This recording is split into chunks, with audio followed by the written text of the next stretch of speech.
Hi, it's me, Barb, and this is Barb's Fresh Eyes, my podcast where we help you get unstuck, starting with seeing the stuck moments, and then uncovering real ways to move forward. Hopefully, we're offering some new perspectives that will spark clarity and opportunity so you can achieve your purpose at work and in your life.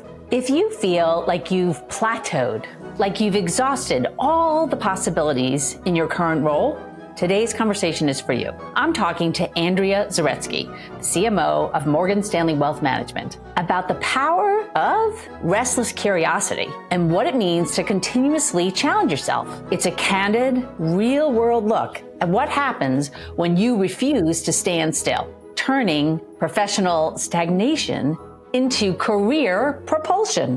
Who doesn't want that? This one's for leaders who want to reignite their motivation and unlock maximum impact. Before we start, please remember to follow Barb's Fresh Eyes wherever you get your podcast and share it with another leader to help them get unstuck too. Let's jump in. Welcome to Barb's Fresh Eyes, the podcast where we go from stuck to unstuck. And today I'm thrilled because we have live and in person Andrea Zaretsky, a great old friend of mine and the current CMO of Morgan Stanley Wealth Management. So welcome, Andrea. Thank you for having me, Barb. I'm thrilled to have you. Live in person. Live in person. And I really love this because if someone on the street were to stop me and say, who is your favorite marketer in the world, it's you. Thank you, It's Barb. sure. I've learned so much from you about marketing and people and life. And you're such a delight and so graceful in everything you do. Thank you. But I'm thrilled to have you here. Can I just say, can we share our origin story? We must. Okay. Barb and I have worked together, I think probably 20 years. Yeah. Ooh. We worked together at American Express. Is where we met, working on one of the co-brand portfolios. And I just have to say, Barb was the most inspirational leader to me. She was fearless. She was a role model of a working mother. She said what everyone was thinking. She had so much courage and was a big trailblazer, and so happy that we've stayed in touch as friends and colleagues. And I'm very humbled to hear you, of all people, say that. So thank you very much. So we just talked about how you can feel it in your body, and there sounds like it's like a restlessness. Yeah. But you and I talked about how restlessness actually can be a good friend when you're stuck. It's true. I think if you ask people to describe me over the course of my career, they'd say I'm a restless person. And that's something I know about myself. I have a restless curiosity. I want to continuously be learning new things, finding new opportunities. To me, that's stimulating. So at those moments when I'm starting to feel a little stuck, I look for the white space. Is there something new that I can learn? Is there an opportunity for me to get some coursework? Should I get involved with an industry association and hear other people's stories about how they're approaching marketing or problems? Can I build my network just to learn and be inspired by others in the field? So those are two things that I've done. So it's like this external stimuli kind of coming in to help you get moving. Yeah, I definitely need some external stimuli for sure. And have there been moments, and I know there have because we've talked about it, there's been moments when you've seen like what's happening in the world because you're such a forward-focused marketer. Yeah. And you're like, I got to learn more about that. Yeah, absolutely. I think in the 2010s at American Express, it was the advent of social media, digital media, marketplace was exploding, so incredibly dynamic. And I felt that I really needed to accelerate my own learning. So I raised my hand and said, can I get some advanced coursework here from some of the people who are really leading the way in the field? And I was able to do that at night, and I was able to get, some support from the corporation at the time. And that helped me feel really fulfilled in terms of understanding a whole new skill set in terms of social media. Who are the players? What should be our approach for our company? As well as digital media, where data and analytics have become so incredibly important. And so I did some coursework, and I think that really kept me stimulated. Plus, it had the added benefit of making me the go-to at work. So let's talk about that, because I remember the 2010s. Yeah. And this thing called social media was really hard for us to understand. Yeah. And everybody at our company, American Express, was looking for people to lead. It's true. So how did that really happen? Because it sounds like restlessness has actually shifted to curiosity now. I think that's a really good point. And absolutely. Curiosity is shifting to now creating a net new expertise. Yes, it's a good, source of adrenaline and energy to really reach into that reserve for myself. So being exposed to this new medium, this new area, I found incredibly challenging and stimulating. And then I started to share what I learned at work. And that led to opportunities for me. Having raised my hand, having, had the courage to say, I'm not really fully versed in this topic. Right. And then going out and getting some knowledge, I think was super helpful. I started to share my knowledge broadly, and that led to an opportunity. Actually, now that I felt I was more versed in the topic, there was a startup that was created at the time when you and I were working at American Express, and I felt they really needed a marketing leader. A startup within American Express? Yeah. And I had the idea, I saw they were doing partnerships. Yep. They were trying to, change the perception of American Express as not your father's credit card. It was for a young, modern, digital card member. And so there was this new group formed, and I felt they really could use marketing to help amplify their message and their story. So I reached out to the head of the group who I didn't know well. And I said, I really think you need this to make, to accelerate performance and progress. And, to have the courage just to suggest, I think you need this role. And the person said, that's really interesting. Let me think about it. And a few weeks later, it led to an actual job opportunity. And had she had that role in mind before you mentioned it? Right. No. So she wasn't even thinking about it? That's right. And there's a lot of that thematically throughout my career in terms of suggesting things that don't exist. What are some new opportunities? What are some things that we aren't yet doing that could lead to growth, that could unlock an opportunity or accelerate performance for the company? I think, coming up with and creating those things helps me get unstuck. Yeah. It also helps lead to business growth, which at the end of the day is the goal. So that feels like another sort of area of focus. We have this idea of restless curiosity and developing expertise to really satisfy that curiosity. For sure. But this is also sort of seeing the unseen to some degree, where there are opportunities are lying.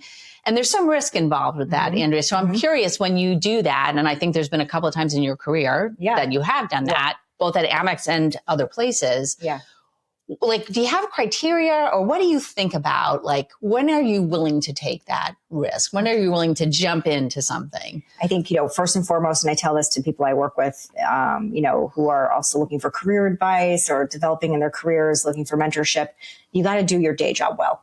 So I always remain incredibly focused on making sure that I am clear on the priorities. There's alignment with my leadership team on what I'm focused on, and, spending time making sure we do a fantastic job there. And then as I look to add on things that I think are growth drivers, new areas of opportunity, just being able to demonstrate that I can, continue to do the day job while looking at the new thing. It's almost like the 80-20 rule, which is, sort of a principle for marketing. Do 80% tried and true, and then keep 20% for experimentation, taking bets. If you don't take risks, how will you find the winner that's going to, extend your growth? So we can apply that to ourselves too. It's not just in marketing. Ourselves. Absolutely. An example, recently was AI. We talked about digital and social media, and now we're in the world of AI. Every conference and every, it is the everything everywhere all the time. Incredible unlock.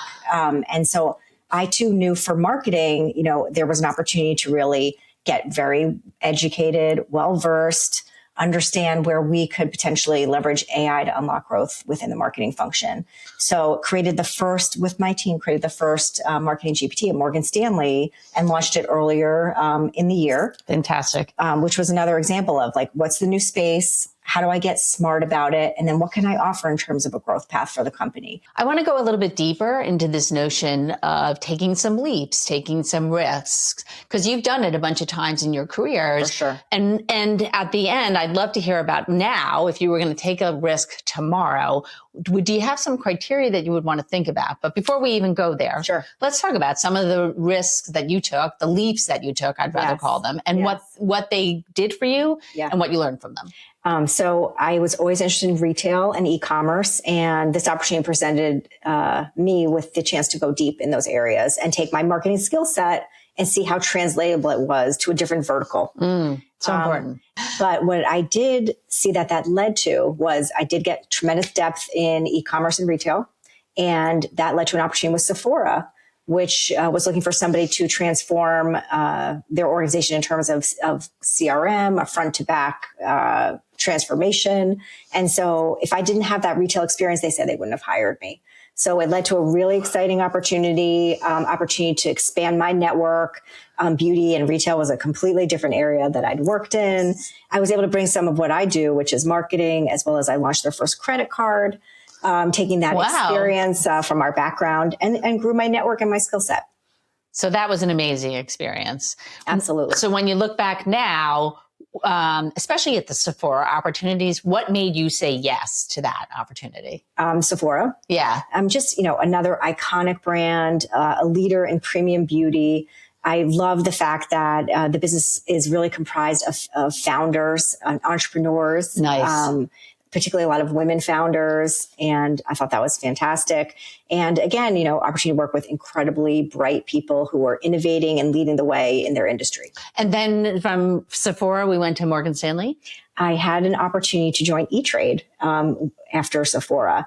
One of the first activities for the marketing organization was to think through, how do we bring these two brands together? What should be our brand strategy?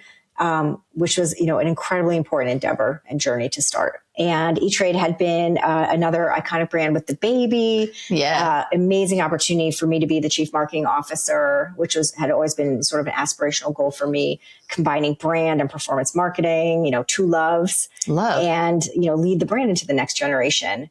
After I joined E-Trade, within 6 months, they were acquired by Morgan Stanley. So, that led to a completely different opportunity and where I sit today. Also, the pandemic happened during right after the acquisition went through the pandemic. But what I did learn by going to these different companies was, how do you sort of start at a new company? What are the things you need to do to get yourself up to speed, to build in relationships, which we know is everything in terms of driving forward change and innovation and growth. So I did learn how to start in a company, how to build relationships, how to understand the priorities, how to drive influence and gain alignment. And those are really important skills for any endeavor.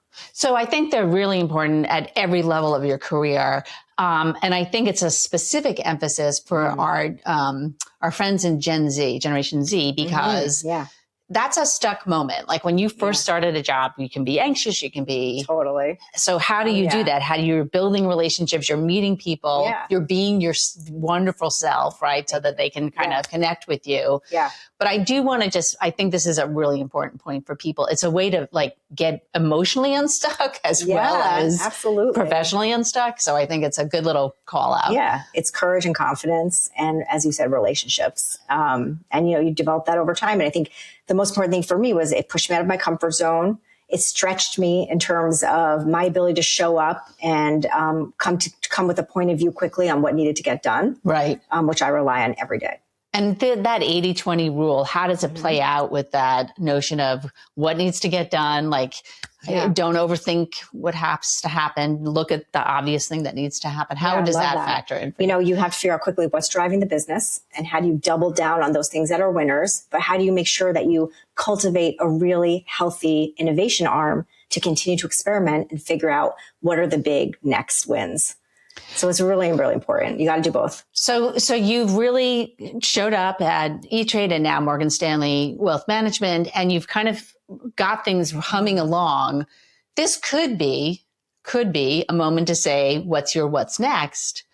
But we were talking about, there's still some opportunity on this table. Absolutely. And I think there's a lot of joy and a lot of fulfillment when you're contributing. I'm now coming on 6 years in this combined entity, and there's so much left to do. I find myself completely stimulated by what we can do.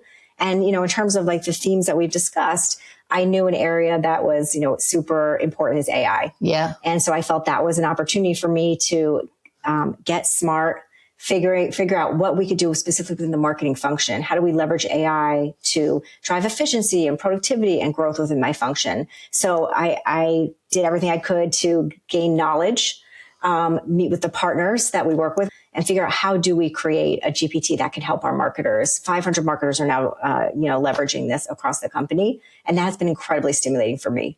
It's amazing. So it sounds like you kind of got things like to really good, and now you have the opportunity to go from good to really great. Absolutely. And that's where impact happens. Absolutely. I think that is such an important point.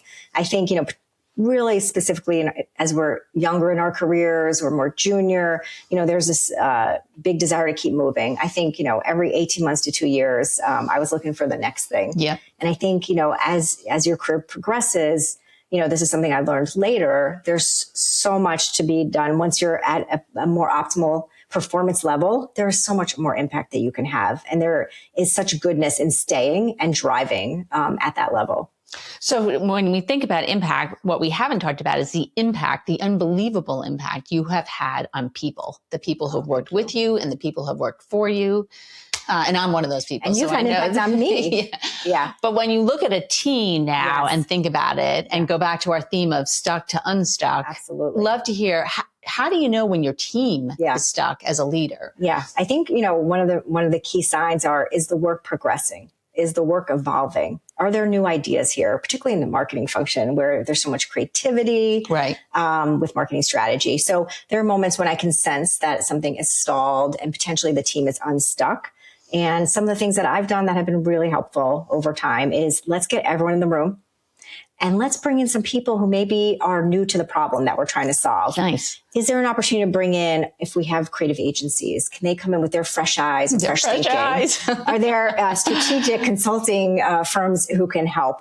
It is incredibly important to get fresh eyes on a problem that you're, really grappling with. Right. Even people within Morgan Stanley Wealth Management who don't do marketing for their day job, let's get them in the room and see what their fresh and interesting ideas are and what's their perspective. That has been an enormous unlock for us in terms of advancing projects, strategies, getting us in a room. Other things that have helped, getting outside. Like even conference room space, like let's get out of our building and let's use one of our agencies or our partners' buildings if we need to. Could we be in the outdoors? Like so much creativity and inspiration comes from being outside, close to nature. Can we take a walk outside? Right. Those are things that I think are incredibly helpful in helping us get more creative, unstuck, and moving the business forward.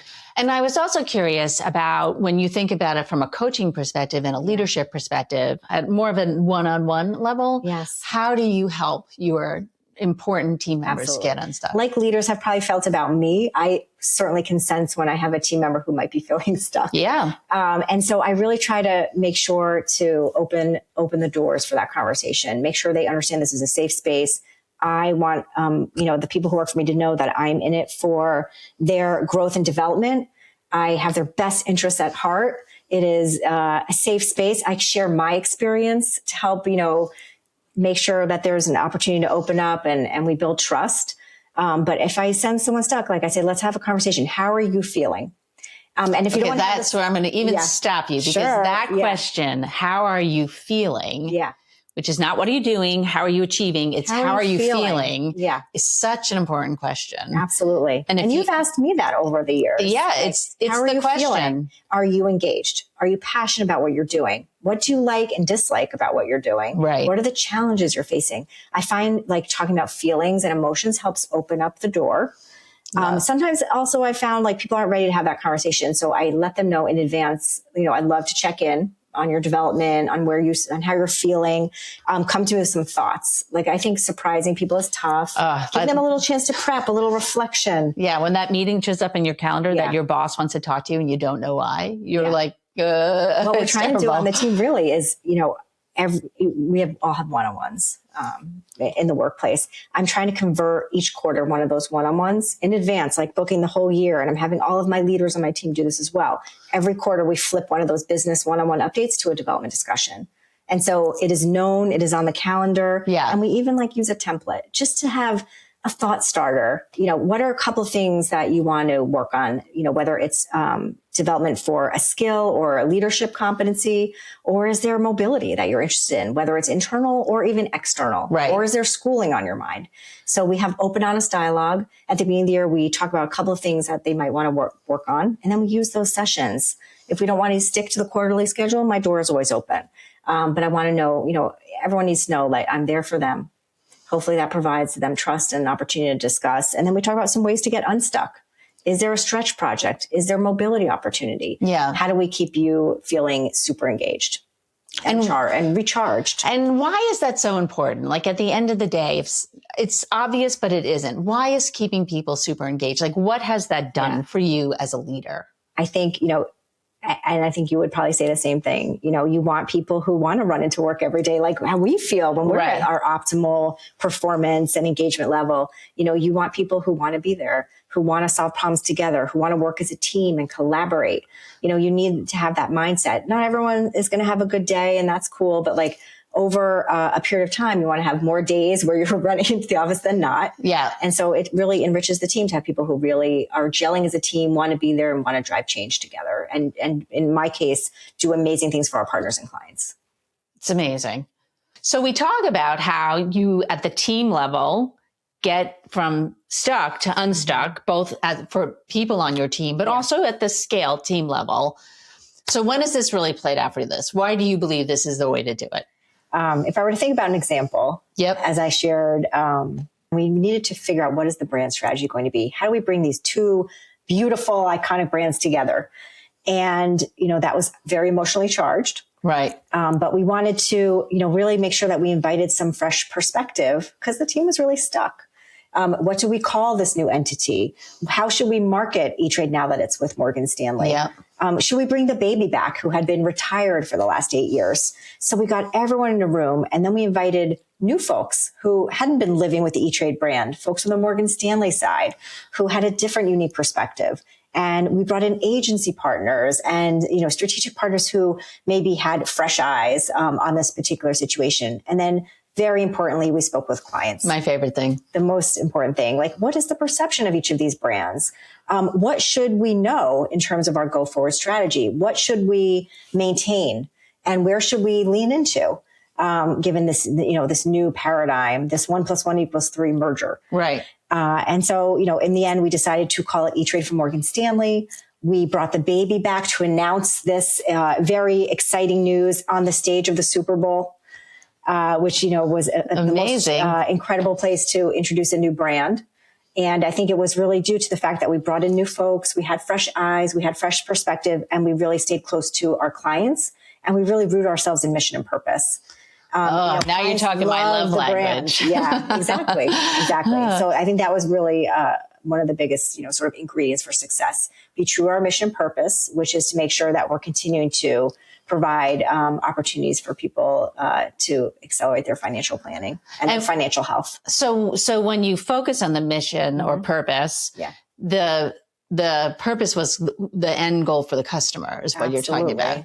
Yep. And what did that do for your team? Like, how did it become a rallying cry? How did it help? And this has, been sort of emblematic throughout my career at a variety of the different companies. When the team is on a mission, they are unstoppable.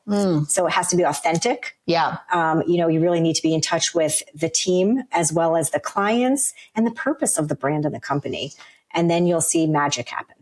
So when I get out of bed and feel motivated, it's for that purpose. 100%. It's not because I'm going to go do performance marketing today. It's mission and purpose and changing lives for the better. If you feel like you're on a mission to change and provide financial empowerment to millions of clients. And what better feeling is that? So I also wanted to share a story. I mentioned that Andrea was a brilliant marketer, but also a very graceful person.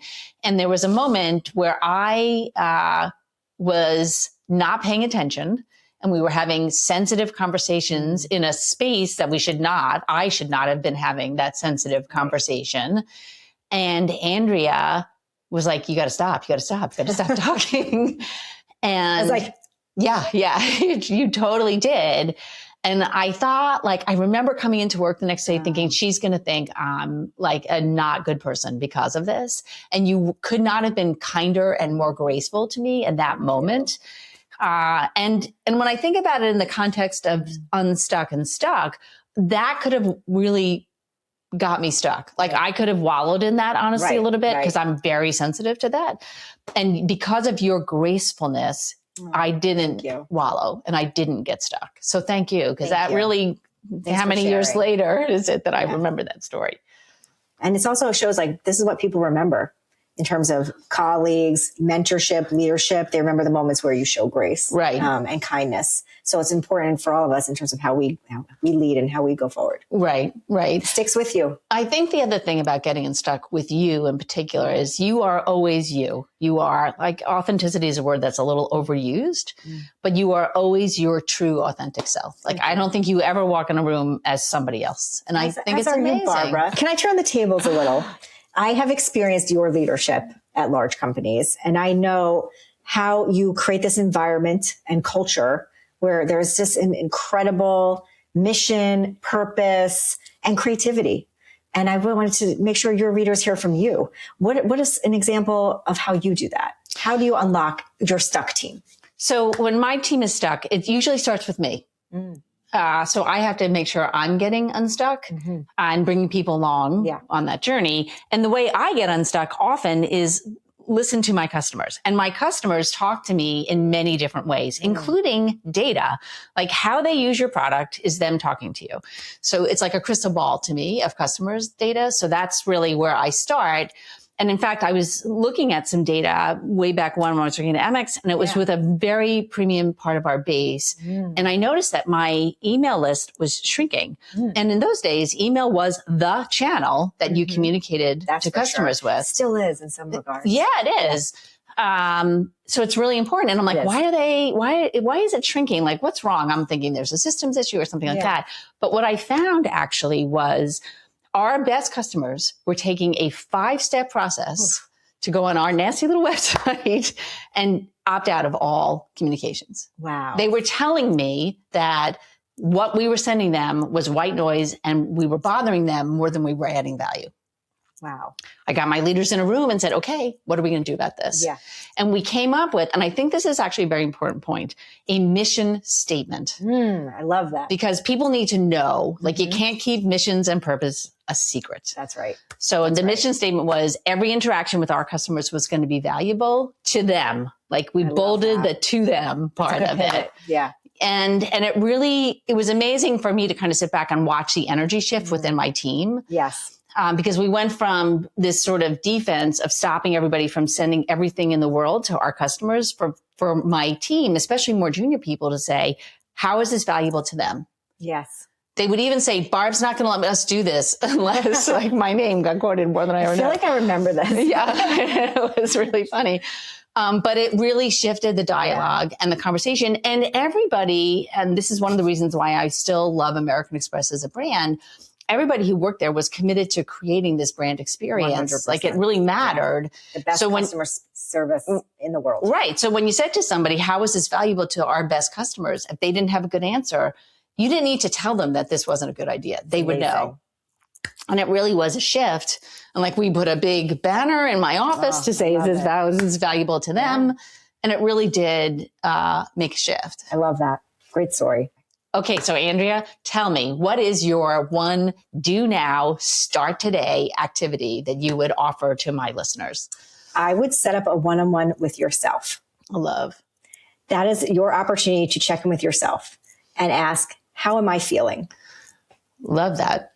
This is, going to be essential for understanding, are you feeling engaged? What are the good parts? What are the problematic parts? How has my vision for career changed? Am I still, aspiring for the same things? Am I doing a pivot? It just gives you an opportunity to be really true to yourself, really intentional with what you want to do next, and really important time. It's going to be your most important meeting. Thank you again, Andrea. It was amazing having you. Thank you, Barb. Well, that was an amazing conversation with Andrea and so much fun, especially to be together.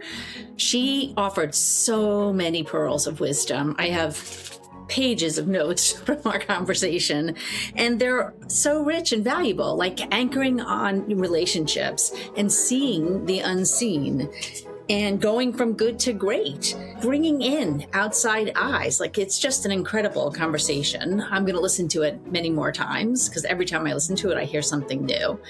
I think my favorite, however, was really this idea of leaning into your restless curiosity. We all have it. It usually is a sign that we're getting a little stuck.